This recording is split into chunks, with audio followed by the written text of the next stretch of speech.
po! Hi! Oh, pare pa tayo naka-white. I love diba? it! Hello! Hi, Miss Tony. Nice to meet you po. Actually po, Miss Tony, meron po akong tampo kay God. Your mother was diagnosed. Mayroon po siyang bipolar depression. Si mommy kasi tsaka si daddy, maano talaga sila, mabigat yung kamay. So si mommy, she would lash out na nanakit po talaga siya physically. Kasi si kuya din po, bipolar din siya. So, ang hirap di ba, Miss Tony? Kuya ko bipolar, mami ko bipolar. Binidyuhan niya ako while taking a bath. Naked? Tapos, yes, naked. Tapos, si tita po, nilawagan ako. Sabi niya, sabi ni Pe, patay na si Daddy. Nanawagan na naman ako. Patay na daw po si Mommy. Why did God allow this?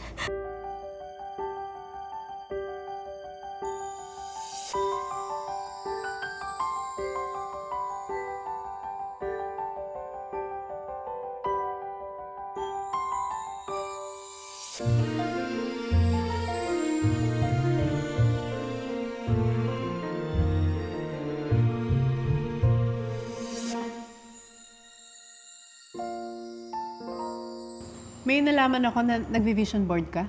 Yes! Oh my gosh! Yung mga manifesting, mga ganon. Yes! And alam niyo po kung ano nasa vision board ko. Oo. Maniwala po kayo or hindi, kahit mag-send pa po akong picture kay Ate AG para makita niyo.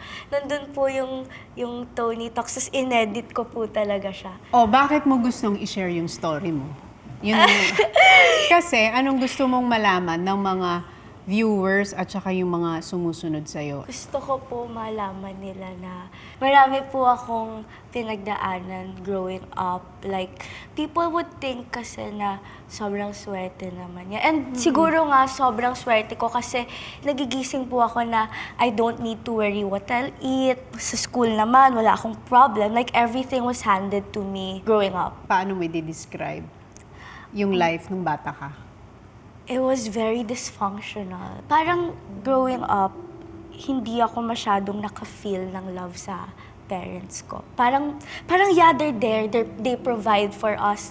Pero laging may away, laging, parang may kulang eh. Parang lagi silang wala.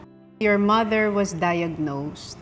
Yes, mayroon po siyang bipolar depression, ganun po siya. Kailan nyo lang nalaman So I think kailan ko lang nalaman, siguro 2018, 2019. So like recent ko lang nalaman na, kaya pala na may gantong tendency si mommy kasi diagnosed pala siya with bipolar. Ano ba mga tendency ng mami mo noon? Grabe siya mag-lash out. As in parang two different person. As in, sobrang nga lang ng pagitan sobrang short lang ng pagitan. Parang nagsasnap agad? Yeah, nagsasnap agad. Tapos after that, magiging okay ulit siya. Paano yung snap? Si mommy kasi tsaka si daddy, maano talaga sila, mabigat yung kamay. So si mommy, she would lash out na nanakit po talaga siya physically. Like, I would go to school na meron akong pasa-pasa, ganyan. Tapos, yun, kahit sa taping, meron ako dito malaking pasa. Hindi nga po makalimutan ni Blight yun eh, kasi as in, parang kinaladkad talaga ako ni mommy sa stairs. Naging rebelde ka ba na teenager? Yung you'd say, Feeling ko naging rebelde ako kasi siguro growing up, strict po kasi yung parents ko. Like, bawal kami lumabas, bawal kami mag-commute, sobrang protective po kasi ni daddy. So parang, ang naging friends ko lang talaga growing up were my school friends, ganyan. So, hindi talaga ako exposed. sa labas? Yeah, hindi Parang po talaga. sheltered, gano'n? Yes, sheltered po talaga kami ng mga kapatid ko. Pero nung bata ka, kung babalikan mo yung marriage ng mommy and daddy mo, happy marriage Hindi ba po. ang na-witness mo? Ayun, hindi din. Hindi happy marriage. Ano yung na-witness mo sa parents mo? Sobrang lagi po silang nag-away. As in, sa harap. As in, Yung away na sigawan, gano'n? Yes. Actually po, mas malala na witness ng kuya ko. Like, ayun talaga, grabe na witness na yung pagkakaladkad ng kabit ng daddy ko. Tapos, Kinaladkad ng nanay mo yung kabit. yes. Saan? Sa bahay nyo? Sobrang tapang po kasi ni Mommy. So, pumunta dun si Mommy Saan? sa bahay ng kabit. Tapos, nahuli niya si Daddy. Nandun? Tapos, hindi, yun din po pala problema kay Mommy. Like, gusto niya na witness namin yung galit niya. Bata pa lang po kami. Hindi niyo ma-process. Yeah, Ba't gando ng kuya mo sa bahay ng kabit? Sinama ni Mommy para ma-witness. As in, Nagsama? yes, malala po sila mag-awit. And I think growing up din pala, parang sobrang lala po nila mag-awit. As in, tutukan ng baril, gano'n. Na-witness. nag-away? Yes, opo. Anong ginagawa niyo pag malalang away ng mami at daddy niyo? Umiiyak lang po. Tapos the next day, magiging okay kasi pinapag-shopping kami. So parang ganon. Parang kaya feeling ko kulang ako sa love kasi parang ang way ng pag-love ni daddy parang, or ni mommy, pag-treat ng pera, ganyan. Material things. Yes, material. So, Oo. hindi na-cure or na-process yung hurt talaga na pinagdadaanan because the Yes. marriage was broken. Yes. Actually, my parents are not married eh. So, Pero paano ang matagal. setup? Yung setup, nandun kami sa isang house, as in sama-sama kami sa isang room. Tapos, parang bumigay na lang si mommy kailan lang. Like, before the pandemic, doon na lang talaga siya umalis na. Kasi hindi niya nakaya si daddy. Alam mo, parang lesson din to sa ating mga parents na nanonood and listening to the stories of Gen Zs. Diba nabasa natin yun, that if you do not heal from your childhood Yes. pain and trauma, you will pass it on to your Opo, children. yes. Diba? Kasi kung hurt ka, ang tendency mo, i-hurt din yung mga tao sa Hurt people. Yes, di ba? Oo. So parang ganun ang na-witness mo sa parents mo. Dahil wala kang naalala na happy. Yeah. As in, actually, if people would ask me when I was young kung anong wish ko, kahit wala kaming pera, basta masaya yung family ko. Yun yung wini-wish ko talaga, yun yung pinipray ko po Hindi talaga. kailangan maging mayaman. Basta Yes. nagmamahalan lang si mommy and daddy. Yes. Masaya yun na po. yung mga anak. Hindi ba totoo yun? Mafe-figure out mo lang ang parents mo once you're an adult. Yes, totoo. Kaya hindi po ako magalit sa kanila kasi first time din nila maging parents eh. When you operate from a place of hurt, yun ang feeling ko. Di ba? Yes. Opo. Kaya ganun nangyari sa mommy. Yes, She was yes. operating from a place of hurt. Yeah. Imagine if she was loved properly. Yeah, I know. Imagine if there was so much love that was given to her by the husband or your dad. Parang can you imagine she will operate from a place of love. I know. And then she can love the kids properly. She can show you what true love is, what love is all about. Kaya hindi mess up yung idea mo ng mga lalaki when you get into relationships. Yes. Di ba? Kasi hindi naging okay yung mga relationships na pinasok mo. Opo, hindi po. Kasi messed up na yung vision mo about men. Totoo, grabe. And parang nagkikrave po talaga ako ng pagmamahal. Nakukuha ko naman yun kay mommy, pero kasi parang kahit yung love niya kasi sobra, pero yung hurt din, sobra din eh. So parang ang hirap i-process nun lahat. So, sobrang sakit talaga growing up. Kapag hindi mo na-experience kung ano yung totoong klase ng pagmamahal, you will settle for less. Yes. When it comes to relationships. Yes. So may mga relationships ka na you were not treated well? Ay, lahat po, Miss Tony. Lahat. Lahat ng ex mo? Opo, lahat. Paano ang treatment nila sa'yo? Tapos na pinapayagan mo lang? Linoko po ako, pero paulit-ulit akong bumalik. Tapos, Niloko is ng babae. ng babae. Tapos, ako nagbabayad ng mga dates. Tapos, bayad ng bahay, ng renta, gano'n. Ikaw ang nagbabayad? Bakla po ako magmahal, Miss Tony. Actually, growing up, kulang talaga kami sa guidance. Sobrang kulang namin sa guidance. As in, Doon tayo nagkulang. yes, zero. And actually, ngayon talaga, sobrang love ko si Kuya. Sobrang proud ako sa mga small achievements niya. Pero growing up, hindi naging okay yung relationship namin kasi paano ko ba sasabihin? Pero, SA po ba yun? So, binidyohan niya ako while taking a bath. Naked? Tapos, yes, naked. Tapos, Ilan hindi taon ko ka alam. nun? I think I was 13, 14. Alam mong binibideo ka? Hindi po. And then, he took a video of me. And then he sent it to his friends for, I don't know, for money, for, di ko alam eh. For fun? For fun. I don't know, Miss Tony, hindi ko na Paano mo alam. nalaman sinend niya sa friends niya? Nakita ko na habang kinakalikot ko, sabi ko, Kuya, borrow phones. Kinalikot ko, wala lang. Kasi may mga game siya eh. Tapos nag-open ako ng messenger. Tapos nakita ko, ayaw ko pa pumaniwala, pero CR namin to ah. Tapos nakita ko, oh my God, katawan ko. Sabi ko, Kuya, what's this? Tapos hindi siya makasalita. Tapos sabi niya, I'm sorry. I'm sorry, Bea. Tapos sabi ko, tapos nagwawala na po ako, Miss Tony. Kasi nagwawala na talaga ako. Sobra ako nagwawala. Tapos yung tito ko nagwawala na din. Sabi niya, bakit mo ginaganyan kapatid mo? Bakit? Anong ginawa sa'yo? Tapos hindi na po siya maka-imek kasi parang siguro na-realize niya na mali din ginawa niya. Kasi umalis siya to the point na nag-worry lahat. Kasi baka kung ano gawin niya, baka... Kasi si kuya din po, bipolar din siya. So, ang hirap, di ba, Miss Tony? Kuya ko bipolar, mami ko bipolar. So, ang hirap talaga growing up. Tapos, na next day naman, bumalik siya. Tapos ako, iniyak ko na lang lahat. Actually, Miss Tony, ngayon po, okay na ako eh. Kasi sobrang nangingibabaw yung love and forgiveness ko. Paano mo siya na-forgive? May ginawa pa ba siya sa'yo? Actually, parang yun na yung last. Pero before that, I saw the signs na ayoko, dinideny ko lang, and my mom knew it. She didn't tolerate it kasi pinapalayo niya na ako kay kuya. Parang sinasabi niya, huwag ka mag-shorts, ganyan, huwag ka mag-skirt. Kasi every time na nagsusot ako ng maikli, actually pinipicture ni kuya pa kunwari, ganun eh.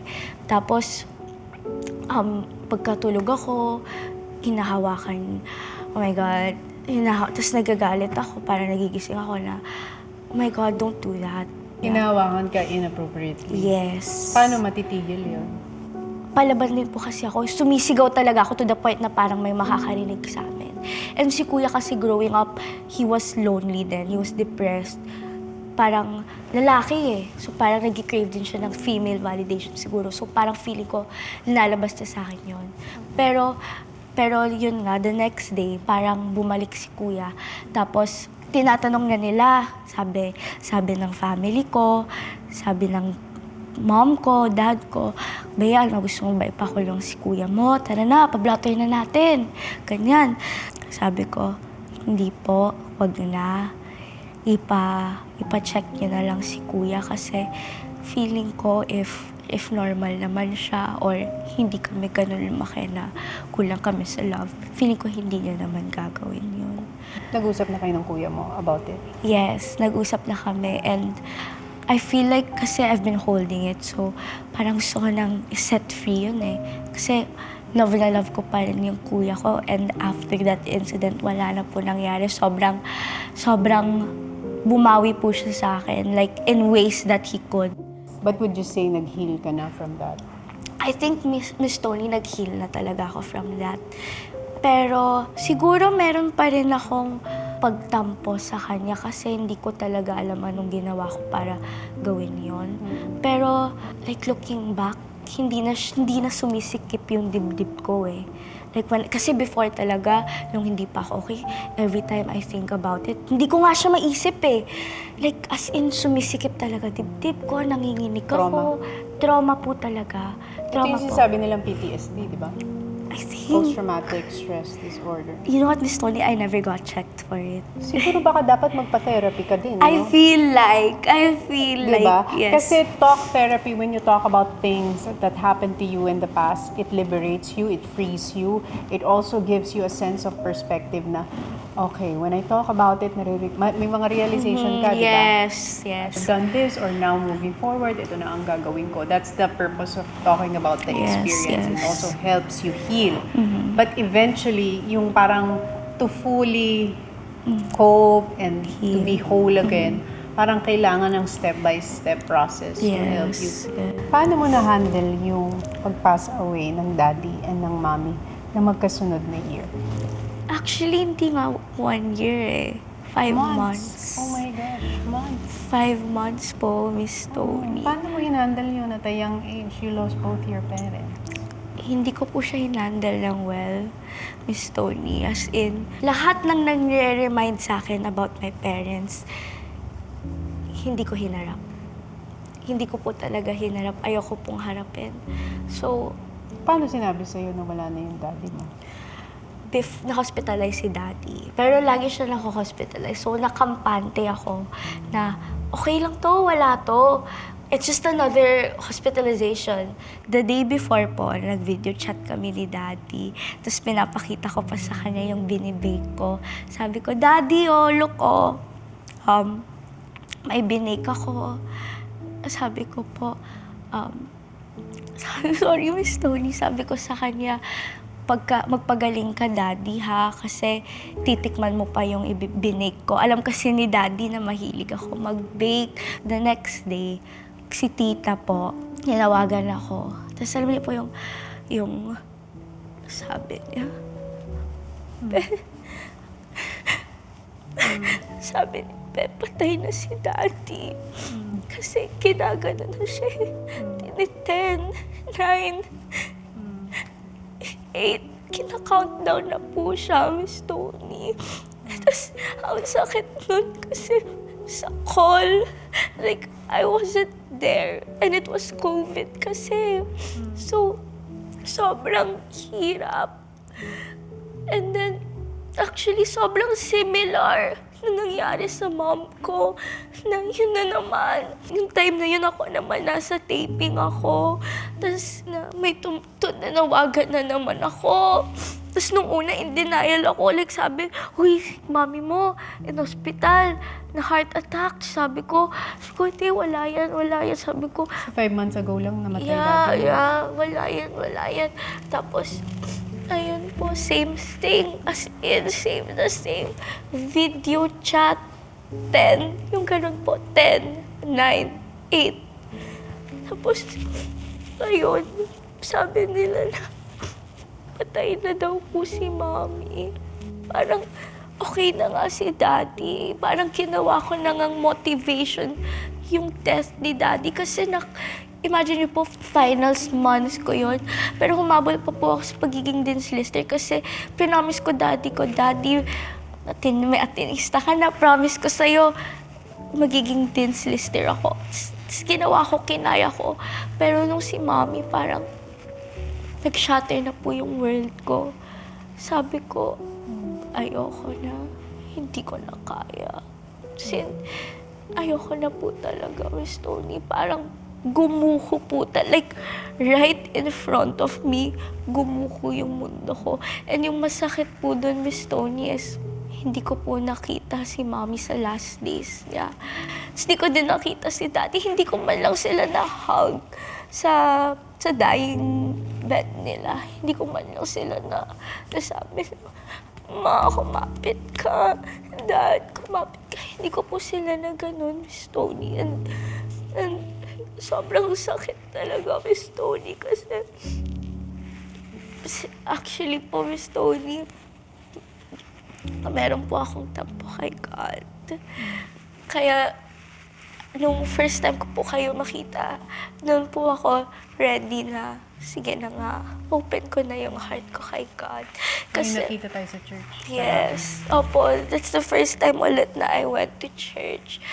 Pero hanggang ngayon po, kahit ino-open ko yung heart ko kay God, may mga questions pa rin ako na parang bakit ganun? Parang kailangan nila mawala para mag-bloom ako, mag-grow ako. Like, paano naman yung mga kapatid ko? Paano ako? Pero nung Ilang last taon day, ka nung namatay yung parents mo, back to back? 19 po ako, Miss Tony. Yun, so nung last day po, parang nandun kasi yung best friend ni Mommy na priest. Tapos sabi ko, "Father, why did God allow this? Bakit naman pati si Mommy?" Sabi ko, bakit? As in, galit na galit po talaga ako, Miss Tony. Hindi ba ang selfish na ang saya-saya ko ngayon, pero wala sila. Minsan, ang hirap din talagang intindihin ang mundo. Yeah. Anong ginawa ko? Yeah. 'Di ba? Grabe. So, right now, sinabi mo na masaya ka. Yes. Bakit ka masaya ngayon? Masaya ako kasi okay na kami ng family ko. And sobrang masaya pero umiiyak. Tears of joy yun. Pag Ano po happy. kasi, Miss Tony, parang lumayo talaga ako. Parang naging walang hiya, walang kwenta talaga ako sa family ko. Pero ngayon po, love na love ko po yung family ko. Dati po kasi lagi ako naghahanap ng love sa mga tao. Pero narealize ko, ako yung puno ng love. So why not just give it to myself and my family? So, lahat po ng decision na ginagawa ko, lagi kong iniisip yung family ko na parang I feel din kasi na I wasted so much time na lumayo ako sa kanila. Pero sa kanila lang din pala ako magiging okay. So, kung dati hinahanap mo love, in your life right now, ano ang hinahanap mo? Hinahanap ko ngayon is acceptance talaga sa nangyari po talaga sa parents ko. Kasi kahit na nangyari na siya 2 years ago, hindi ko pa rin siya matanggap. Pero I'm slowly getting there. Sabi nga nila, di ba, kapag nangyari yung or something that's very traumatizing, di mo makakalimutan yung pain. You'll just learn how to live with it. And siguro ganun ako ngayon na I'm learning to live with the pain, pero this time in a way na makakagrow ako.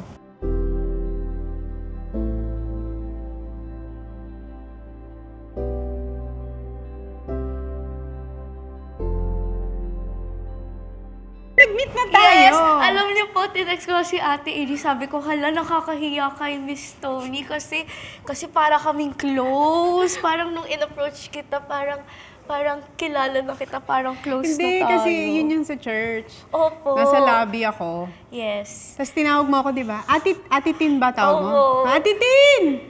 Ako naman, sabi ko, ano kaya? Sabi ko, Ate Tin, nandiyan na po si Ate AG, di ba? Sabi ko. Tapos sabi mo, yeah, sa taas na. Nakakahiya, sabi ko. Tapos after doon ko po na-process na, ay, Hindi pa teka pala lang. tayo close. Oo, sabi ko, hindi na. Miss Tony, pwede ba tayo mag-picture? Oo naman. Ito yung picture ng mami Yes, everywhere po, lahat ng achievements ko. Dala mo yan. Dala ko to. Hindi ko makalimutan yung time na nanood kami ni Mami ng Starting Over Again. Naging bonding namin. Uy, yung bata mo pa nun! Yes, and umiiyak po ako noon kasi umiiyak din si Mami. And nakalaman ako ng word na closure. Ilang taong ka lang noong 2014? Grabe. 12, 11. Ha? 12 ka lang nun! Umiiyak po ako, Miss Tony. Nakarelate ka na sa starting Yes. over.